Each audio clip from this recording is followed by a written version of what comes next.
What's up guys, Cloudie here, checking in with the sneak peek for the first update of May, as well as the developer's note for the entirety of May, which gives us some insights what we can expect for the rest of the month. Let's get right to it. Let's see what Vespa has in store for us. First and foremost, the first patch of May will be moved to the 13th of May, so instead of Tuesday it will be on Thursday.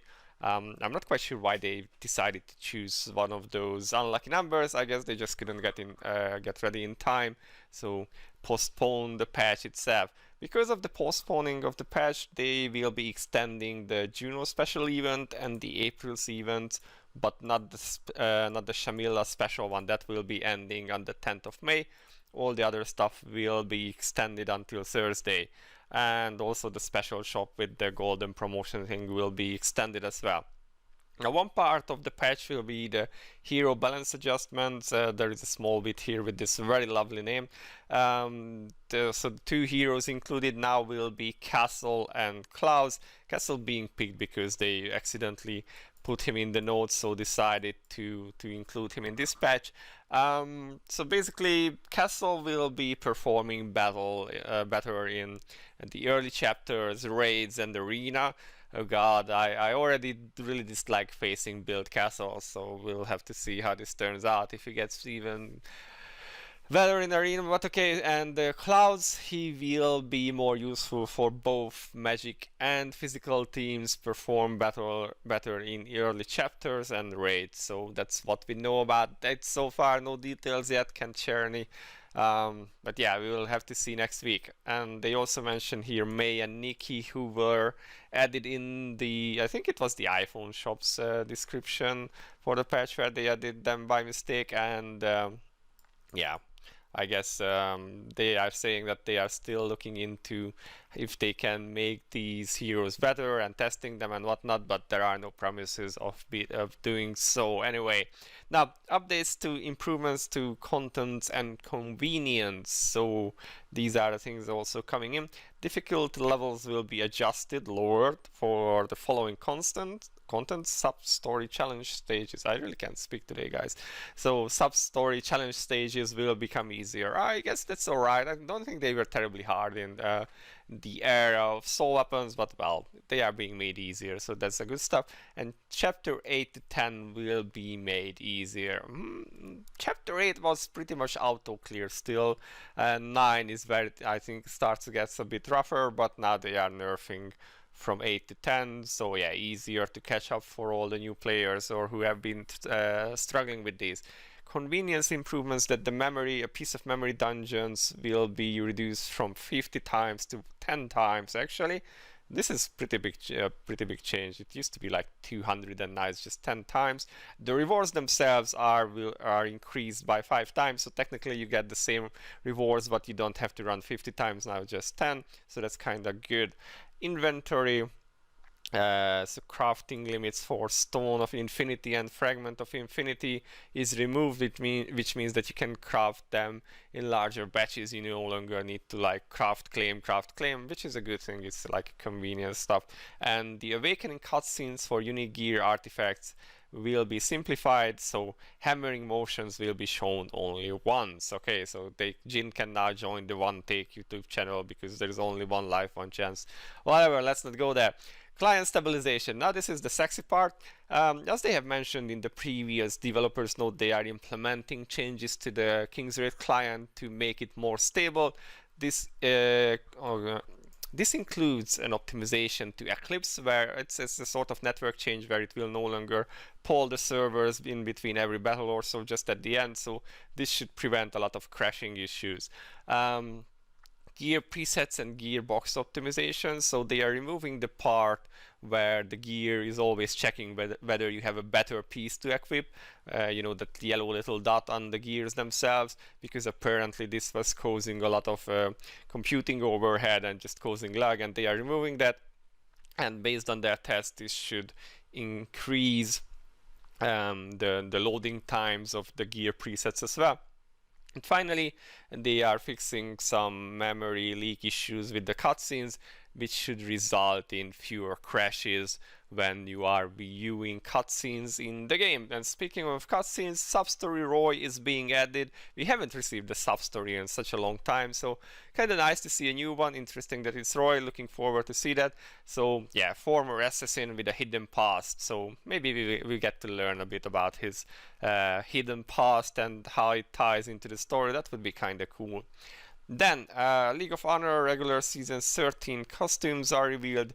It will be Kibera and Urzi, and I have to say I'm not a big fan of Kibers, but damn, this stuff looks nice. It really plays well at his, as far as I recall, he's also from the Eastern Empire, and this really plays into that.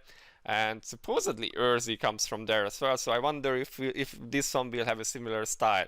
The League of Honor costumes usually have a similar style, so I could imagine that Urzi gets something like this.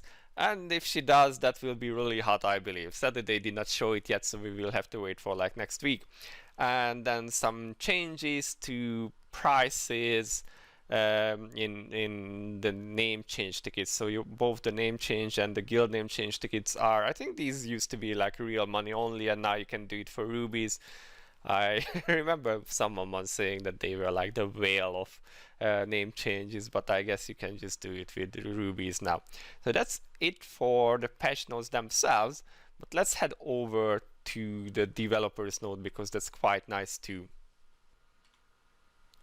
So if we open the developers notes, so the first part is talking about the client stabilization, which they have already mentioned. You can read here in detail what exactly they mean with each of these. I think that's not too interesting. Let's jump ahead. Final chapter. So this is where the hot stuff comes in, guys. As they have mentioned about in their previous dev note, the final chapter of this season of 킹스레이드, which lasted 4 years, is coming to an end now, and they are adding this final chapter here, which will be an important link between season 1 and 2. So they will be trying to include a prologue-like content showing off the season 2 of 킹스레이드. Besides the final chapter, there will be a new content called Enchanted Raid, tentative name, and additional systems related to this new content to help you upgrade your technomagic gear through enchanted dungeons. So it seems like we are not just getting a new dungeon, but some new systems related to upgrading technomagic gear too. I wonder if this means that we can finally enchant actually technomagic gear. That will be interesting. Put some interesting options in there. Okay, I guess we will see how this turns out. But yeah, we will see. They don't say anything more here about the enchanted dungeon or the upgrades to the technomagic gear itself. And then they say that for raiders who have supported 킹스레이드, they will be giving out free costume gifts. The story of the primal demon Isaiah will be revealed, and she will be obtainable for free, and there will be lots of exciting events for everyone. So this part should be coming with the second patch of May, not the first one.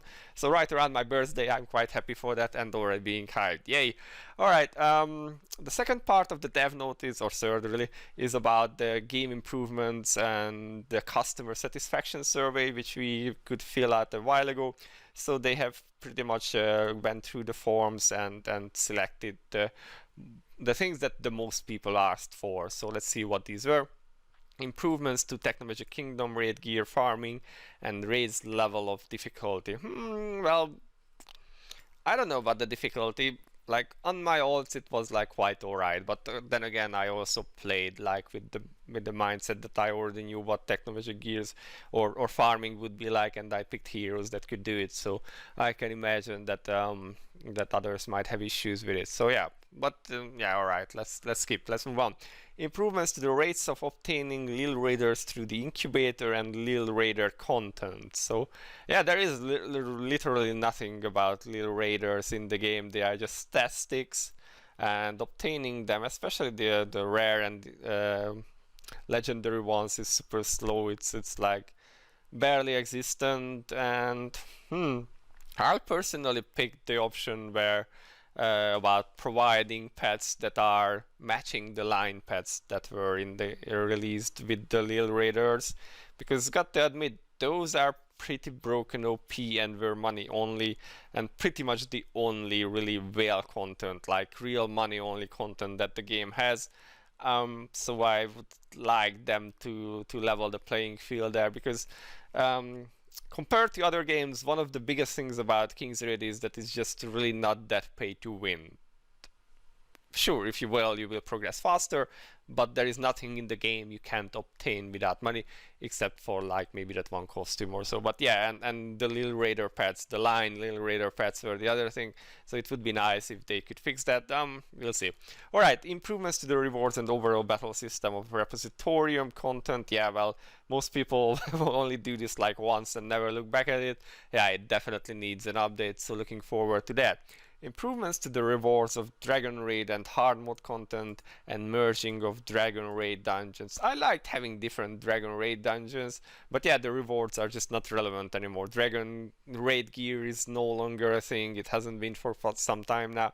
And with TM gear, the enchant scrolls were pretty much going away too. So yeah, looking forward to what they come up with. And if Dragon Raids become a thing again, then maybe Yanna can come back from retirement as well, to everyone's joy who really likes her. I think she's a pretty OP character, or like OP looking. I like her personality, and not personalities. Yon, I'm looking at you.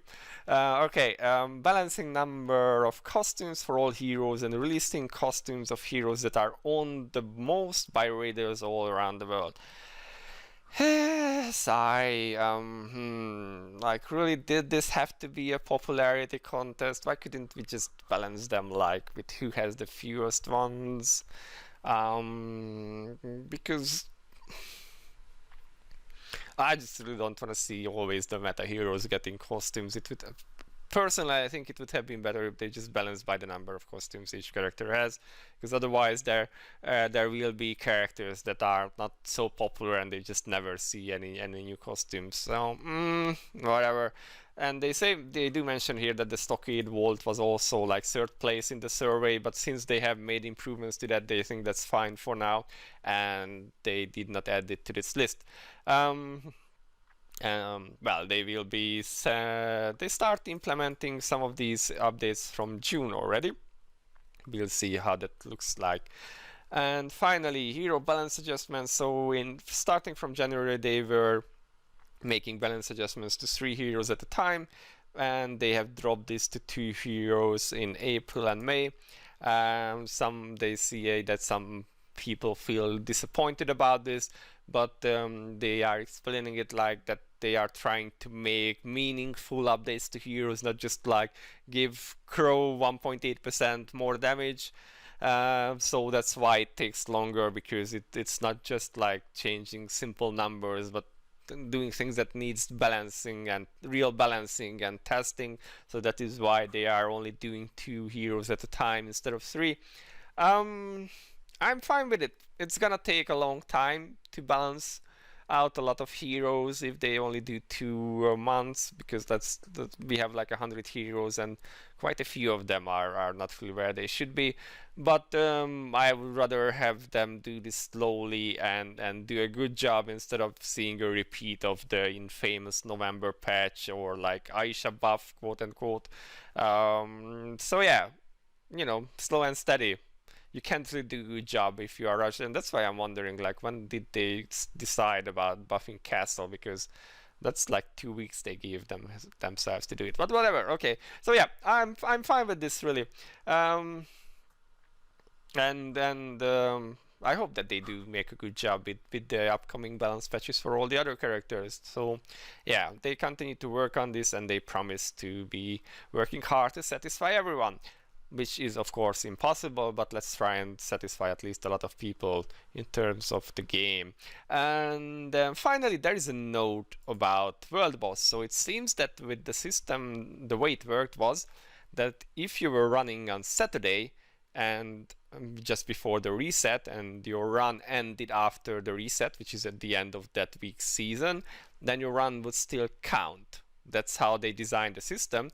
But it turns out that some people found that if you have already run on Saturday once and then did a second run that ended after the end of the season, so using the system, then it would count as an extra run. So you would get the extra rewards and the extra points, which is pretty much abusing game mechanics, say cheating.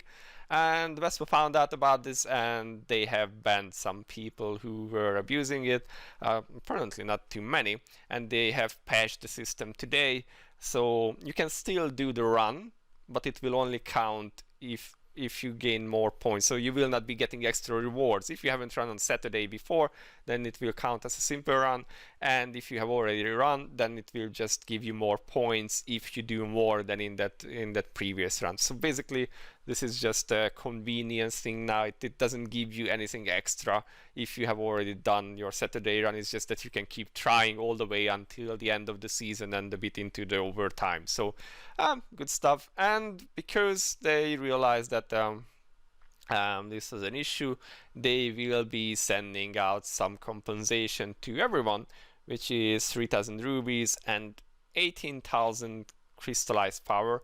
I really want to know how they came up with this number, like 18,200. If somebody can figure, let me know. I kind of want to know. And then some unique weapon fragments, and this will be sent on the 13th of May, so with the maintenance, and will be available until the 25th of May. And of course they will not be sent to raiders who have abused this issue, but I think they have already banned those permanently. And yeah, this is it for the patch, guys, or the sneak peek of the patch. Balance adjustments, new stuff incoming, client stabilization. All in all, I think that's pretty neat. Looking forward to it. Let me know your thoughts below. And this has been Cloudie for now. I'll see you in the next one. Bye bye.